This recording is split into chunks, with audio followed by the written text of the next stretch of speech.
નમસ્કાર ખેડૂત મિત્રો, આજના વિડીયોમાં આપણે વાત કરીએ કે જીરું અત્યારે આપણે 80 થી 90 દિવસની આજુબાજુ થયું હોય. આ રીતના ઘણા ખેડૂત મિત્રોને જીરું પાક ઉપર પણ છે. તો જીરું 90 દિવસની આજુબાજુ હોય અને ફ્લાવરિંગ પૂરું થઈ ગયું હોય તો જીરુંમાં આપણે શું કાળજી લેવી જોઈએ? જો આ પ્રકારે જીરું હોય તો આમાં આપણે કેલ્શિયમ અને બોરોનનો છંટકાવ કરી શકાય, અથવા તો આપણે 0050 જે ખાતર આવે, વોટર સોલ્યુબલ ખાતર આવે પાણી દ્રાવ્ય, તેનો પણ છંટકાવ કરી શકાય. અથવા પોટાશ કોઈ પણ લિક્વિડમાં આવતું હોય તો લિક્વિડમાં જે પોટાશ આવતું હોય તે કોઈ પણ સારી કંપનીનું લઈ અને તેનો પણ છંટકાવ કરી શકાય. કેલ્શિયમ છે, બોરોન છે, પોટાશ છે, આવા તત્વોનો આપણે છંટકાવ કરવાથી આપણે જે દાણાની હોય ક્વોલિટી હોય તે ક્વોલિટી સારી બને, દાણામાં વજન સારો થાય, ક્વોલિટી સારી બને એટલે તેથી આપણે ભાવ બજાર પણ જીરાના સારા આવે. અને બીજું કે આપણે જીરું કાસા પાક હોય, ઘણી વખત આપણે એવું થતું હોય કે જીરુંમાં આપણે સુકારો આવેલો હોય, ભૂકીસારો આવેલો હોય, અથવા તો યોગ્ય સમયે આપણે દવાની માવજત ન થયેલો હોય, જેથી કાળી શરમીનો પણ આપણે ઉપદ્રવ જોવા મળતો હોય, તો તેમાં આપણે ક્યારેક જીરું કાસું ઉપાડી લેવું પડતું હોય કે કાળી શરમીનો એટેક થયો હોય તો જો વધારે જીરું ઉપાડી દઈએ તો આપણે જીરુંના દાણા ખોટા પડતા હોય અને જીરુંમાં વધારે નુકસાની આવતી હોય. એટલા માટે જો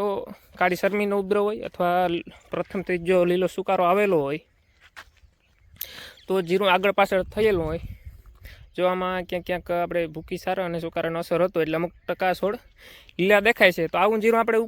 ઉપાડી લેવામાં ફાયદો થાય છે. કારણ કે જે અગાઉના દાણા હોય જીરુંના, જેમ કે જો આ જે ફૂમકી છે અગાઉની છે, આની ક્વોલિટી પણ એકદમ સારી જોવા મળતી હોય, દાણો પણ સાઇઝમાં મોટો હોય અને દાણો પણ વજન પૂરે એવું હોય. અને પાછળના જે આ દાણા હોય,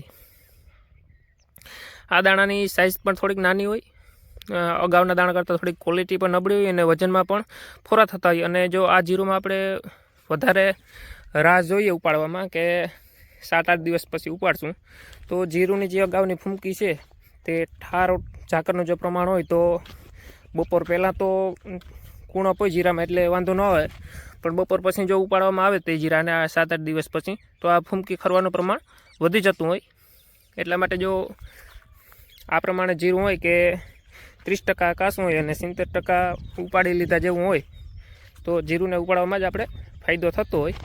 અને ઉપાડ્યા પછી આપણે એક ફૂગનાશક આવે, આપણે જે સલ્ફર 85% ડીપી ફોર્મમાં આવે, પાડવા સ્વરૂપમાં આ દવા આવે, એક ફંગીસાઇડ જ આવે, જે આપણે જીરું કદાચ 70% પાકેલું અને 30% કાસું ઉપાડી લીધું હોય, અથવા તો જીરુંમાં કાળી શરમી આવેલી હોય, કોઈ પણ કારણોસર કે યોગ્ય માવજત ન થઈ હોય ફંગીસાઇડમાં, અથવા તો વાતાવરણ વધારે ખરાબ હોય તો પણ કાળી શરમી આવવાનો ઉપદ્રવ જોવા મળતો હોય, તો આપણે જીરું કાસું ઉપાડી લેતા હોય તો તે પછી ઉપાડ્યા પછી આ જે સલ્ફર 85% ડીપીમાં જે દવા આવે તે એક ફંગીસાઇડ આવે, ઉપાડ્યા પછી પણ ક્યારેક એવું થતું કે વધારે જીરું લીલું હોય તો તેમાં કાળી શરમી આગળ વધવાનો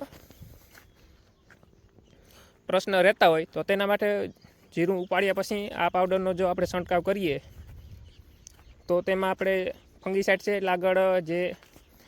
ફંગસ હોય જીરુંમાં, આપણે જે કાળિયો રોગ કહેવાય કે જે આપણે ઠાર ઝાકરનું પ્રમાણ આવતું હોય અને જે આ જીરુંની કમરી હોય, અહીંયા ઠાર ઝાકર બેસે એટલે કમરી નમે એટલે અહીંયા એક ફંગસ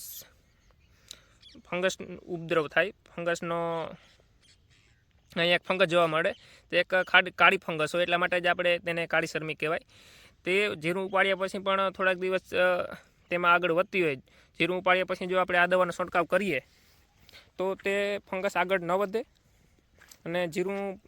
કાસા પાક હોય એટલે તેને પકવવામાં પણ સારો એવો બેનિફિટ આપણે મળતો હોય. એટલા માટે આ દવાનો છંટકાવ કરવો જોઈએ જીરું ઉપાડ્યા પછી.